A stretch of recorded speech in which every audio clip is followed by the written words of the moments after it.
We emphasized to the client that this might be an employee training issue, but the CTO insisted that he could get his users trained to use the new ticketing system and that it wouldn't be a problem.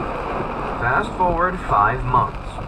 Our department manager had started to plan the first of Med Group Co.'s semi-annual maintenance visits and opened their ticket history to see whether they'd been having any recurring issues that might need special attention. Nada. And by nada, I don't mean no recurring issues. I mean no issues at all. The company hadn't filed a single ticket. That was unlikely.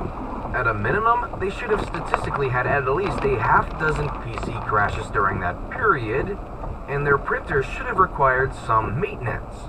In hindsight, the manager later admitted that we should have followed up with the company sooner after the contract switch, but we had a lot of clients and support was spread across several teams, so nobody had noticed that one of our biggest clients hadn't logged a single ticket. Because Med Group Co. hadn't logged any complaints, there was a general assumption that the client was submitting tickets and that they were being handled by one of the other teams. Our department manager, worried about the discovery, called up their CTO's office and asked for Tom. He was even more worried when the receptionist responded with, "I'm sorry, but Tom retired 3 months ago. Would you like to speak with our new CTO, Dave? Can I ask who's calling? Please hold while I get him on the line." After a long time on hold, the receptionist came back with a curt, "Dave isn't a support ticket. We'd have happily fixed anything they requested, but they never asked." The new CTO, looking over a freshly emailed, newly scanned copy of the current, signed contract, was dumbfounded. He'd never seen it before. He'd have to call us back. 2 days later, our company leadership, CTO Dave, Med Group Co.'s CEO, and a bunch of lawyers sat down for a meeting.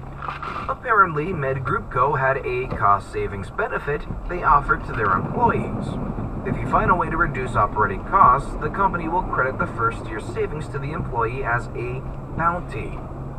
Literally, if an employee found a way to save the company $1 million a year, they'd give the employee $1 million. I'd want that deal. CTO Tom wanted that deal too. As it turned out, there had never been any budget cuts.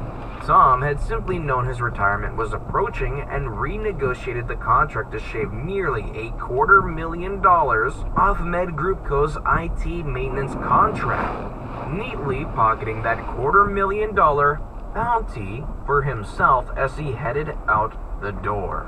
This deception left Med Group Co. in a tough position. They still had 4.5 years on their 5-year, $3+ million contract with our company.